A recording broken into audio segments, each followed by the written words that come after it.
साथीहरु एससी परीक्षा 2082 को नतिजा भने चाहिँ आउन आँटेको छ। रिजल्ट भने चाहिँ तपाईको चाहिँ आज तपाईको 28 गते अथवा भोलि 29 गते तपाईको चाहिँ सम्म चाहिँ हाम्रो रिजल्ट आउनु भएको छ। यसैले हामीले चाहिँ एससी परीक्षाको रिजल्ट चाहिँ हामीले कसरी वेबसाइटहरुबाट सरल तरिकाले चेक गर्न सकिन्छ म तपाईलाई आजको यस भिडियोमा चाहिँ बताउन गइरहेको छु। Hello everyone, welcome back to my नेप इन्फर्म युट्युब च्यानल। यदि तपाईले पनि एससी दिएर यसपालि तपाईले बस्नु भएको छ, रिजल्टको लागि तपाई पर्खाइमा हुनुहुन्छ भने अब आज 28 गते अथवा भोलि 29 गतेसम्म आउनेछ र रिजल्ट कसरी चेक गर्ने म तपाईलाई आजको यस भिडियोमा चाहिँ सरल तरिकाले सजिलो तरिकाले रिजल्ट चेक गर्ने साइटहरु म तपाईलाई एक एक गरेर बताउन गइरहेको छु। यसको लागि तपाईले भिडियोलाई अन्तिम समय हेरी भिडियोलाई लाइक शेयर गरी यस्तो प्रकारको जानकारीमूलक भिडियोको लागि हाम्रो यस नेप इन्फर्म युट्युब च्यानललाई सब्स्क्राइब गर्न नभुल्नु होला। आउनुस् आजको हाम्रो टपिकतर्फ लागौं। अब साथीहरु एससी परीक्षाको नतिजा हेर्नको लागि पहिलो तरिका भनेको यो नेपाल टेलिकमको साइट रहेको छ। यसको लिंकहरु मैले तपाईलाई तल डिस्क्रिप्सन बक्समा राखिदिएको हुन्छु, त्यहाँबाट गएर हेर्नु होला। अब यसमा चाहिँ neb.ntc. हैन हेर्न सक्नुहुन्छ, net.np यो हान्नु होला। मैले अगाडि स्क्रिनमा पनि राखिदिएको छु। यो तपाईले चाहिँ क्रोम ब्राउजरमा मोबाइलको क्रोम ब्राउजरमा हान्नु भयो भने पनि तपाईले यहाँनिर आउन सक्नुहुन्छ। neb.ntc.net.np यो एनटीसी को वेबसाइट हो। त्यसपछि यहाँ आउनुहुन्छ तपाईहरु यहाँनिर सिम्बल नम्बर हाल्नु होला। तपाईले जस्तै के हुन्छ भन्दाखेरि चाहिँ यहाँनिर तपाईले सिम्बल नम्बर हाल्नु पर्ने हुन्छ। सिम्बल नम्बर हाल्नु होला। त्यसपछि यहाँनिर तपाईले डेट अफ बर्थ राख्नु होला है। डेट अफ बर्थ राखेर तपाईले यहाँनिर चाहिँ सबमिट गरिदिनु पर्ने हुन्छ अनि तपाईले रिजल्ट हेर्न सक्नुहुनेछ।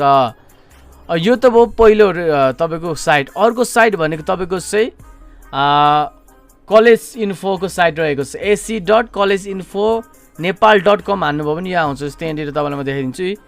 ac.collegeinfo को तपाईले यहाँनिर AC कलेज इन्फो नेपाल भनेर हानेर तपाईले यहाँनिर आउनुभयो भने यहाँनिर तपाईले चाहिँ आउन सक्नुहुन्छ। यहाँनिर अगाडिको यो साइट छ नि तपाईको एसी रिजल्ट, यो तपाईको कलेज इन्फो नेपालको साइट रहेको छ सेकेन्ड साइट। यसमा आएपछि यहाँनिर आफ्नो फुल नेम हाल्नु पर्ने हुन्छ। तपाईले हेर्न सक्नुहुन्छ फुल नेम, अनि त्यसपछि सिम्बल नम्बर हालेर चेक रिजल्टमा टच गर्नुभयो भने तपाईले चाहिँ रिजल्ट चाहिँ चेक गर्न सक्नुहुनेछ हैन। पहिलो साइट भनेको नेपाल टेलिकमको, दोस्रो साइट भनेको कलेज इन्फो हैन को, अनि अर्को साइट भनेको तपाईको चाहिँ कान्तिपुरको। यो चाहिँ कान्तिपुरको हो, म तपाईलाई देखाइदिन्छु। यो चाहिँ हाम्रो कान्तिपुरको रहेको छ तपाईको चाहिँ। जस्तै यहाँनिर तपाईले यहाँनिर के हान्नु भन्दाखेरि एससी रिजल्ट कान्तिपुर हान्नुभयो भने हुन्छ। SC result 2082 हान्नुस्। यहाँनिर कान्तिपुरको आउँछ तपाईको। हेर्नुस् यहाँ अलिक डाउनमा जानु ई कान्तिपुर, ई तपाईको एससी रिजल्ट 2082-83 अनलाइन चेक गर्न सक्नुहुन्छ। यहाँनिर ई कान्तिपुर। यसमा आउनको लागि तपाईले ई कान्तिपुर result.ekaantipur.com मा टच गरेर यहाँनिर आउनु भयो भने के हुन्छ त यहाँनिर तपाईको चाहिँ यहाँनिर तपाईले रिजल्ट फुल नेम हाल्नु होला, अनि त्यसपछि यहाँनिर सिम्बल नम्बर हाल्नु होला। त्यसपछि तपाईले यहाँनिर आफ्नो जिल्ला चुज गरेर सबमिट गर्नुभयो भने यसरी पनि तपाईले के गर्न सक्नुहुन्छ त ई कान्तिपुरबाट पनि तपाईले चाहिँ सरल तरिकाले एससी को रिजल्ट हेर्न सक्नुहुनेछ।